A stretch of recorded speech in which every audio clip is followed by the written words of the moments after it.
Hello, welcome. Thank you for joining us. I'm April Knight. You're watching News 2. Topping our stories tonight, after hours of questioning from senators, all four nominees to head various departments and agencies received unanimous decisions from the Senate Rules and Judiciary Committee, and that was on Thursday. But it's not all good news. The nominees to head the Bureau of Internal Revenue, the Department of Property and Procurement, and the Motor Vehicles Bureau were unanimously approved, but the Department of Education's commissioner nominee hit a wall. All members of the committee voted to table her nomination. News 2's James Gardner has more.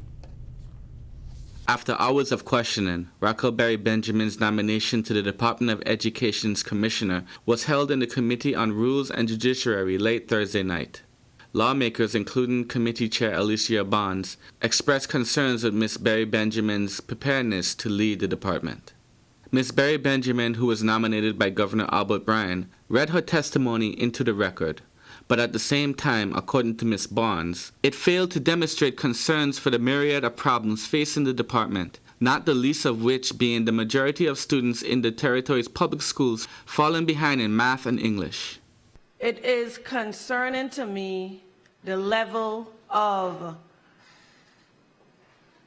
preparation and support being given from the Office of the Governor to prep the nominees for these presentations. I don't know what the expectation is in terms of understanding what this process entails. But when a nominee comes before this body to lead a department, whether it's Property and Procurement, Department of Education, DPNR, because of the critical challenges confronting this territory, it is important that as we evaluate the nominee based on qualifications and suitability, that there is a path forward, a tangible plan that we can wrap our brains around and buy into as we move forward in support of a specific nominee.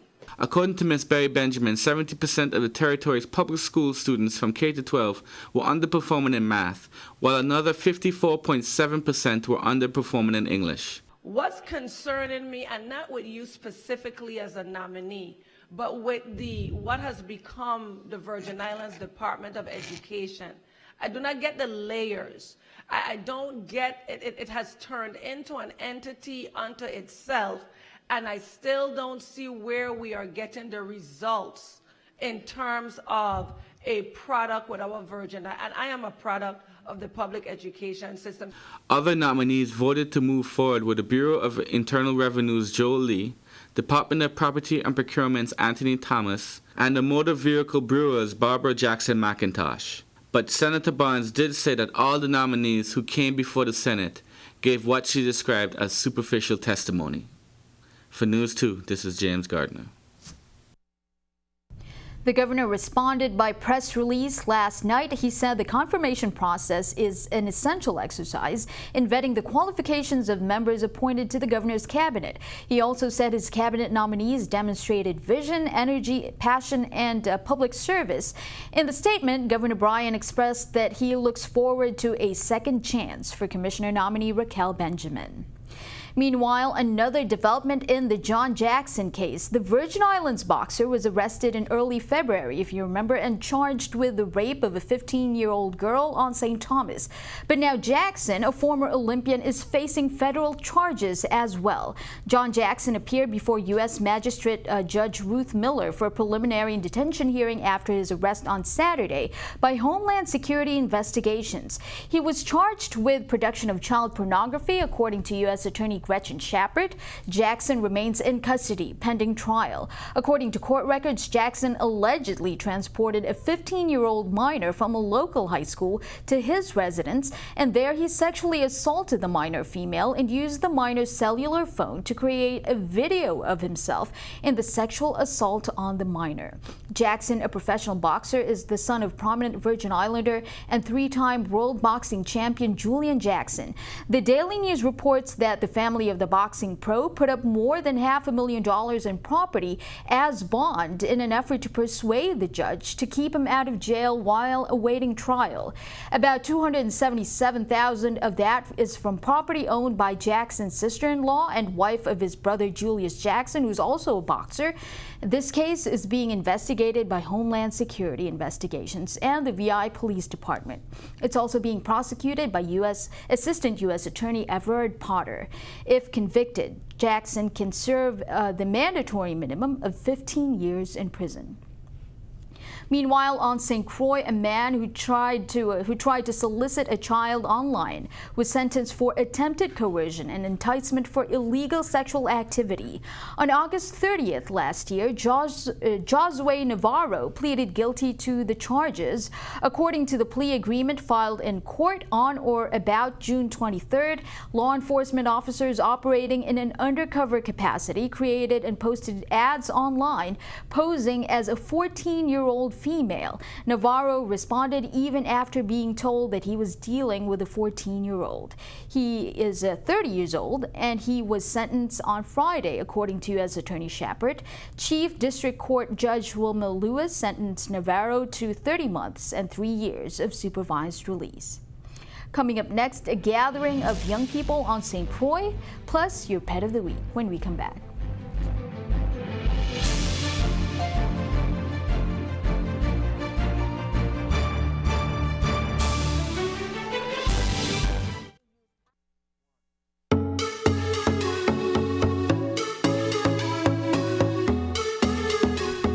Welcome back. In conjunction with the University of the Virgin Islands, a youth workforce development program encouraging entrepreneurship to build a more promising future for VI youth was conducted earlier this week. The program provided information and essential skills needed in the 20th century workplace.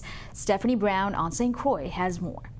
Over 50 students participated in a youth conference at the University of the Virgin Islands Albert A. Sheen campus. Dr. Chenzira Davis Kahina of the Virgin Islands Caribbean Cultural Center and Abdul Ali, a youth advocate, along with invited presenters, organized the event to prepare high school students with life skills. Students were introduced to financial and banking information, as well as business and interviewing skills. The goal? To make students ready for the modern workforce. Part of what we do at the Caribbean Centers for Boys and Girls is called LIT, Leaders in Training, and so wherever an opportunity comes up in our community for us to be able to get engaged, like something like this, the Youth Commission and the work that they're doing in giving youth a voice, we jump right in and give our children an opportunity to engage with other teens on the island, for one thing, and get a broader view of what the whole team wants as teens, but also give them a chance to interact with community influences and communities like this UVI, where people get a chance to educate themselves on a higher level. So far I had a great experience. Right now I was learning that when you go in for a job, it's better for me to be my own boss. So for me being my own boss, I will make my own money with my $1 million mindset that I have. So I could use it to make myself money instead of making money for someone else. That's what I really learned so far, and that's what caught my interest. First of all, I want to thank Abdul Ali and the good doctor who represents UVI for having the forward thinking to even hold a conference like this. As we know, many people don't go straight to college. They have to be job ready and they need to be ready for the workforce. This is a reality check. It helps the youth understand the skills they need, the type of attitude they must have to be successful. And also, even if they do decide to go to college, a lot of them want to be employed while they're learning, and it just prepares them to be better employees, to show more confidence and be more productive overall. Great event there. Now, Black History Month was February, and as we transition into March, which is Virgin Islands History Month, we bring you the last photo we're featuring from the Beautifully Stereotyped series. This one is about sugarcane and their links to plantations and slavery. Emmanuel Phillips, a St. Thomian photographer, took that element with its dark connotations and created this beautiful image. Here's more. I met one of my brother's friends. He's actually from Kingston, Jamaica. And I listened to him talk about being back at home in Jamaica and with his mom, with his grandmother living with her, and being able to look and see this huge sugarcane field, you know, and talking about how he would run his hands across the sugarcane as he was going up to his grandma's shop. And I thought it was such a beautiful story. We have sugarcane growing in our backyard. I was born in Kingston, Jamaica. I spent a lot of my time in the country, which would be Hanover, my great-grandmother's house. I remember spending a lot of days on the veranda, and I would just look at the sugarcane field. I never had to walk in there, but I used to like walking by and rubbing my hand against it on the way up to my great-grandmother's shop. That sugarcane field had a lot of memories. I used to be afraid of it at night and love it during the daytime. Now, there are homes over there. It's not even sugar canes anymore. His mindset towards the cotton realistically should have been towards the sugar cane, because that's what we did here in the Caribbean. True. You know what I mean? Cotton. We wasn't cotton. True. You know, so when they made the comments about the cotton, I was just like, why is that bothering you guys? We didn't. Our ancestors said we didn't pick cotton. It was sugar cane, but we love sugar cane. Coming up next, your pet of the week, plus your News 2 AccuWeather forecast. We'll be right back.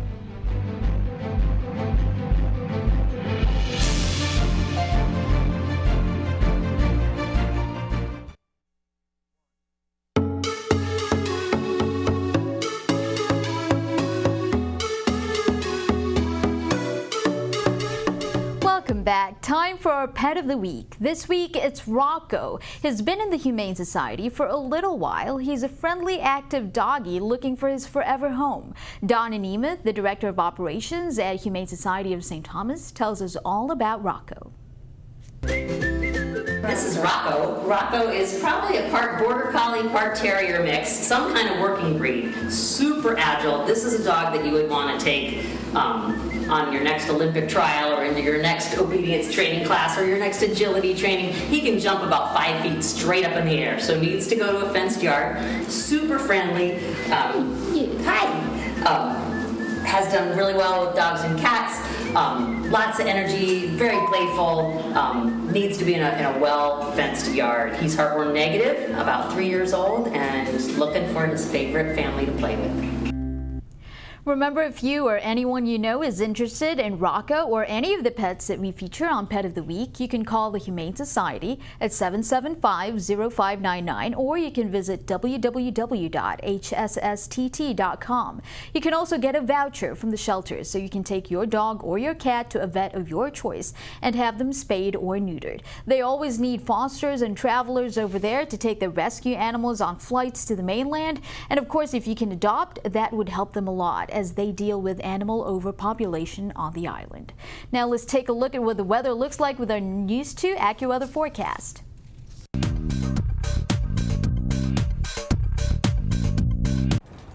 Good evening. Still talking about an easterly flow coming across the region, and that's going to be bringing us our best chance for some precipitation. Now, higher levels in the atmosphere, we're looking at a lot of moisture, but in the low levels, not a whole bunch to create any big convection, meaning no big systems coming our way in the next several days. We'll remain on the scattered side with our activity, and as we take a look at this current satellite, those clouds bringing in our moisture here, but once again going to be limited tonight. Partly cloudy skies with a low of 73 as we head into tomorrow. A stray shower in St. John with a high of 83. Your weekend in St. Thomas also going to be looking at a stray shower to start your Saturday off, and then climbing into the lower 80s. A high of 87 in St. Croix with a brief shower or two. Nothing extremely heavy at this point in time because we just don't have the moisture available. Now, as far as our marine forecast goes, on the Atlantic side, as we head a little further out in the open waters, we're still talking about a small craft advisory likely, but here as you head closer to the island, small craft use caution definitely still going to be in effect. Waves running 3 to 5 feet, sometimes even getting up to 6 feet. Winds out of the east 10 to 15 knots. We're going to see that same forecast on the Caribbean side. So we have a small craft, use caution, waves 3 to 5 feet, winds out of the east 10 to 15 knots. So if you plan to head to the beach doing some jet skiing or even just swimming, again, got to keep that in mind because it's still a bit rough out there. Now, for the next several days, we'll be looking at that moisture still to be limited as we head into your Sunday, a high of 84. And that's what we're talking about, mostly dry conditions. A chance for an isolated shower for Sunday, but overall dry. And to your Monday, stray shower or two, better chance for some more clouds to come back into play with a high of 83, remaining in the low to mid 80s as we head into your Tuesday and Wednesday, but still not tons of moisture in the area. Thank you for that. Coming up next, Randall's news and comments, and Gary Anthony with News 2 Sports. We'll be right back.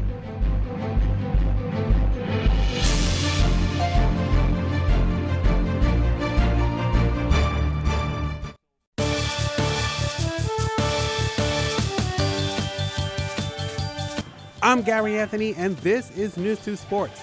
The NBA may be all in, and the NCAA has March Madness, but neither is better than the raw joy and fun of watching elementary school basketball. The St. Croix 1AA League semifinal playoffs for the boys at Juanita Gardine Elementary School gym featured an exciting game between the number 1 seed Alfredo Andrews and the number 4 seed Pearl B. Larson. Alfredo Andrews took control early in the first quarter thanks to Kamani George, here showing off a nifty crossover for 2. George would star throughout the game and would finish with a game-high 22 points.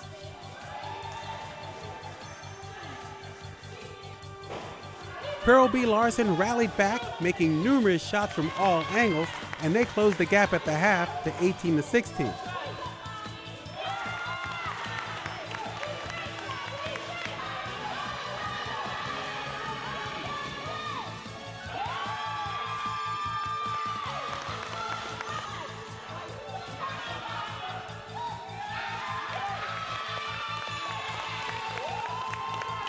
The third quarter resembled a track meet, both teams running up and down the court, almost scoring at will.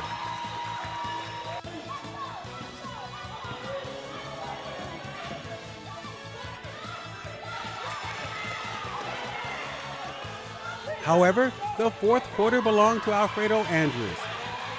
Check out the nifty steal and assist by Jesus Perez Jr.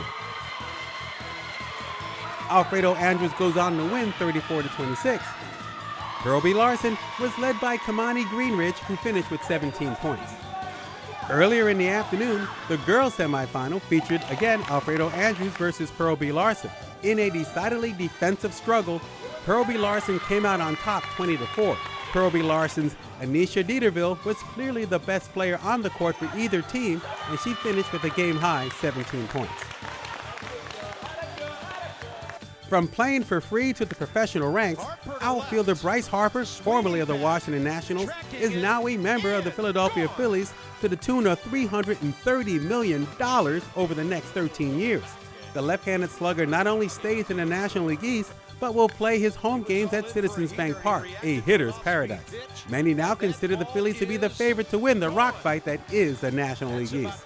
And congratulations to the St. Croix Dolphins, who earned 6 gold medals at the 2019 New England Charles River Aquatics TYR Special Team Meet. Way to represent. That's it for sports, and if you're coming to the Marty Croix Parade on Saturday, I will see you there. April, back to you. Thank you for that, Gary. And now we have Alex Randall returning for news and comments. Alex, what do you have? You're watching News 2. This is Alex Randall with news and comment. It's Black History Month. National Park celebrated Black History Month with the 20th annual Folklife Festival. Artifacts from the past, traditional stories, traditional food, storytelling, and the Burning Blazers Steel Pan Band from BCB School there, under the direction of Liston Alexander Métis Sewer. You know, that man has been head of that band for 22 years. They honored retired park ranger Elmo Rabsat, and posthumously they honored Irvin Brownie Brown. You know, you got to remember that if you're not working to remember your culture, you're bound to lose it. And once it's lost, it's very hard to learn back. We've got a coral reef disease problem. Hard news for our ocean coral reefs. There's an aggressive coral disease attacking the southwest reefs of St. Thomas. Now, it has no effect on people, but it's devastating to the reefs. And the only good news so far is it seems to be limited to just one part of St. Thomas. It's called stony coral tissue loss disease, and it attacks pillar coral and brain coral. Experts at the University of the Virgin Islands are putting coral samples into safe places. They say it's like a sanctuary. They plan to replace the coral after the disease abates. The experts are telling us to get involved, but not much has been said about what we as citizens can do. WAPA is always working on resiliency, and right now they want to harden our electrical system. They approved a contract for Cruise Bay St. John's underground project.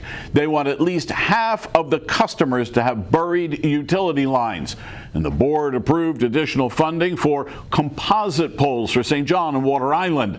Those islands have limited room for pole support, so WAPA is buying $13 million worth of composite poles, and those poles should survive a major windstorm. WAPA is also buying 36 megawatts of additional generating capacity for St. Thomas. They like those 9 megawatt Wärtsilä generators. They've got 4 now. They plan to buy 4 more. And it's always good news when WAPA gets stronger. Now, what exactly are we voting for? People are confused. There's an election coming up with no people in it. March 30th, we're voting to change the way our senators get elected. You know, right now the system's a kind of a free-for-all. Everybody's against everybody in each district. What's proposed is to divide St. Croix into 2 districts and St. Thomas into 2 districts. St. John will get its own district, and each district will have 2 senators. St. John gets its own. So there are 6 more senators, all elected at large. 3 from St. Thomas, 3 from St. Croix. So it's still 15 senators, 9 represent districts, 6 elected at large. Does anyone really think this will make any real difference? Oh, we're on the blacklist. We're on the European Union's blacklist. We're on the same list with North Korea, Iran, Iraq, Libya, Afghanistan, and all the rest of the U.S. territories. The European Union thinks we do money laundering. The European Union thinks we fund terrorists. The European Union thinks we're tax criminals. They think our lawyers, accountants, trust service providers are unregulated. I didn't like being on the murder capital list, but being on the European Union's list, that's worse. They think we're tax criminals. Thanks for watching. This is Alex Randall, News and Comment. Now back to April. Thank you for that, Alex. And that's it for our show tonight. Make sure you follow us on Facebook at News2VI or Instagram at TV2USVI. We want to hear from you, so tag us on any stories you want to see on the news or send us a message on Messenger. You can also email us at newsdirector@tv2.vi. Thanks again for joining us on News 2. I'm April Knight. We'll see you next time. Have a wonderful weekend.